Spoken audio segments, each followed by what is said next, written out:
pinagpalang totoo sa ngalan niya'y naparito.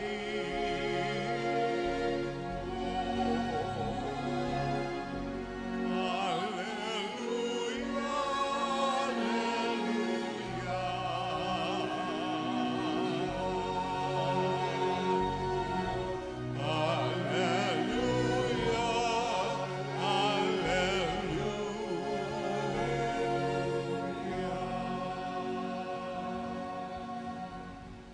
Sumainyo ang Panginoon.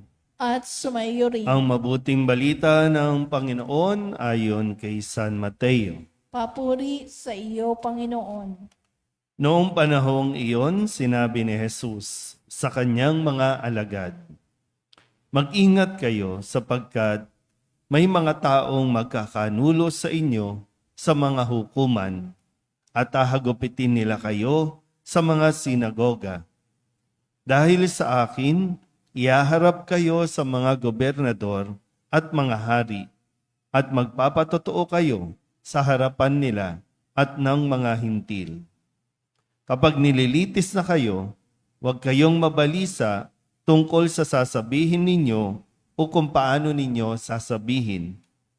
Pagdating ng oras, ito'y ipagkakaloob sa inyo, sapagkat hindi kayo ang magsasalita, kundi ang Espiritu ng inyong Ama ang magsasalita sa pamamagitan ninyo. Ipagkakanulo ng kapatid ang kanyang kapatid upang ipapatay. Gayun din ang gagawin ng ama sa kanyang anak. Lalabanan ng mga anak ang kanilang mga magulang at ipapapatay. Kapupuotan kayo ng lahat dahil sa akin. Ngunit ang manatiling tapat hanggang wakas ang siyang maliligtas." Ang mabuting balita ng Panginoon. Pinupuri ka namin, Panginoong Hesukristo. Umupo ang lahat. Isang magandang gabi po sa inyong lahat. Merry Christmas po. Kamusta ang inyong Pasko? Busog na busog ba? Sagana, no? Talagang yan naman talaga ang dulot ng paalala sa atin ng diwa ng Kapaskuhan. Yun nga lang, wag lang sanang isang araw.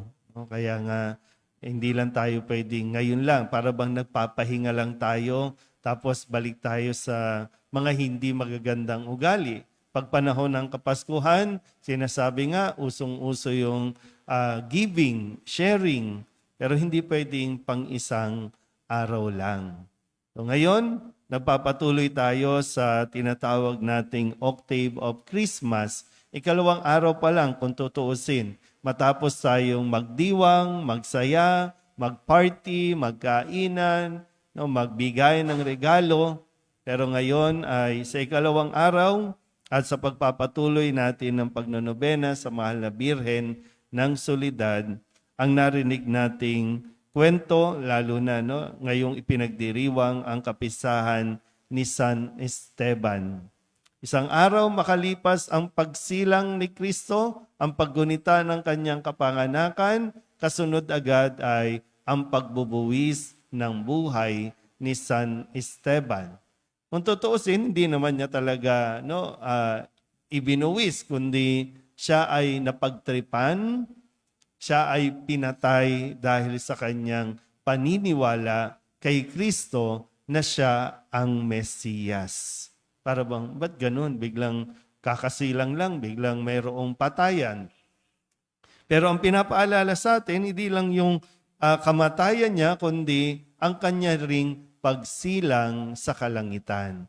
Dahil ang isang tao na namamatay sa pananampalataya, ang isang taong namatay dahil kay Kristo, isinisilang sa langit. Kaya nagbubunyi ang langit. Siyempre medyo mahirap lang unawain yung proseso, lalo na, di ba, kung titingnan natin paano ba siya pinatay, pinagbabato.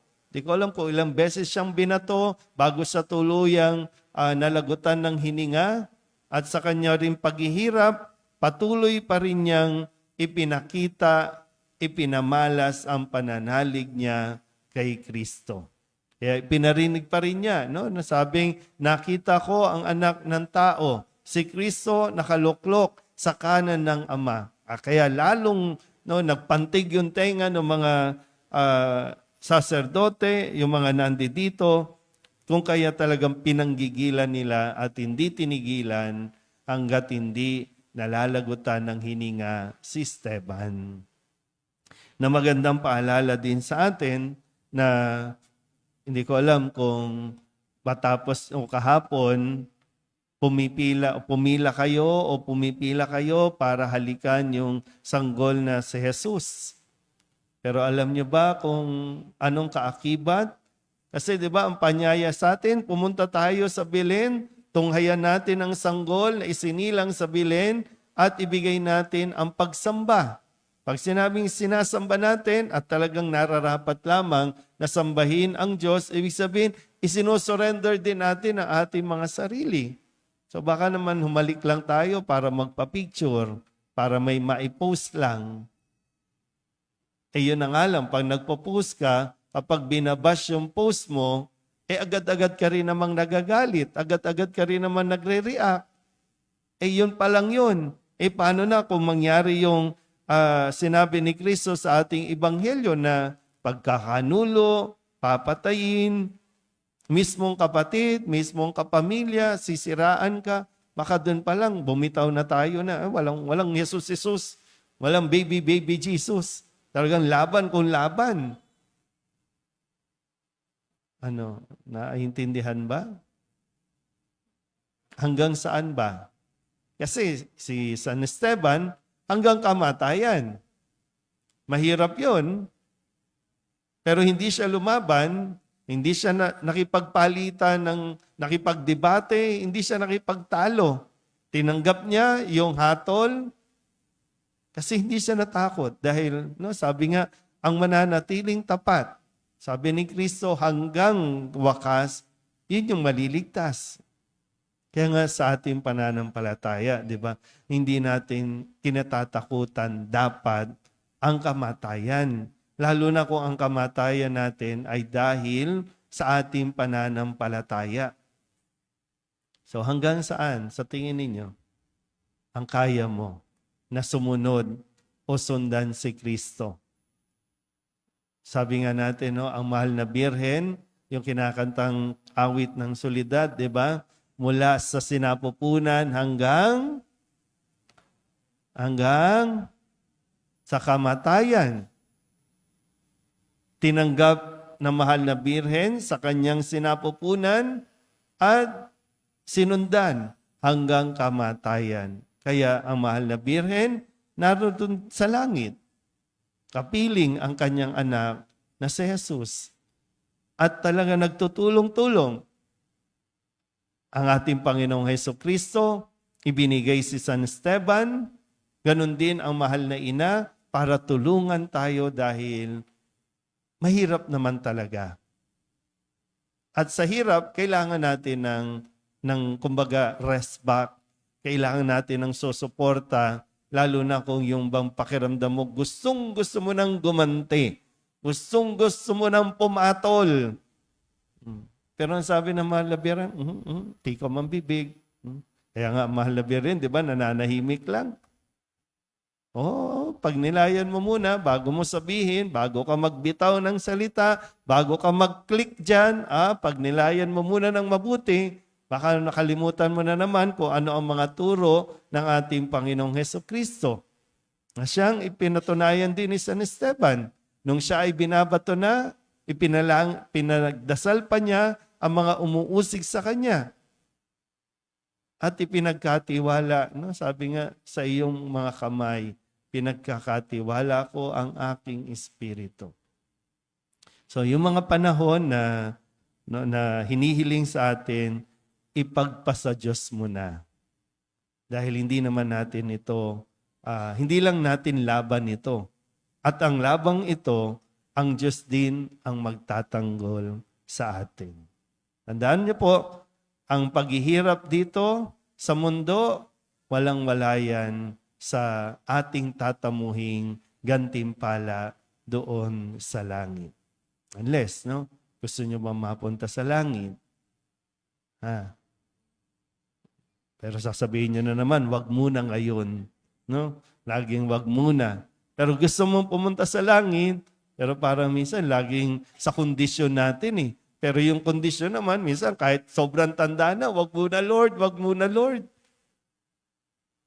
Pero maging handa tayo, lalong-lalo na no, sa mga panahon talagang biglang papasok yan ang panunukso, biglang papasok yung mga magpapasusubok sa ating pananampalataya. Kaya nawa, pag dumating ang araw na yan, sa ngayon, sige, oras ng pagsasaya, pero lalaki yan, maglalakbay yan, magtuturo yan, ganun din sa atin.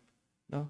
At sa mga panahon na talagang susubukin tayo, balikan lang natin lagi yung pangako ng ating Panginoong Hesukristo. At nawa, mula sa pagsilang hanggang kamatayan, manatili tayo kay Kristo. Amen.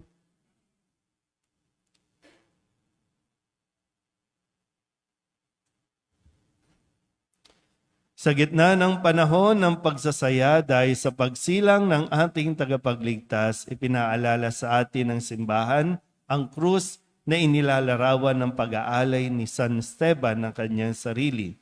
Samahan natin siya sa ating pananalangin para sa ating kapwa. Ang ating pong itutugon, Panginoon, dinggin mo ang aming panalangin. Panginoon, dinggin mo ang aming panalangin.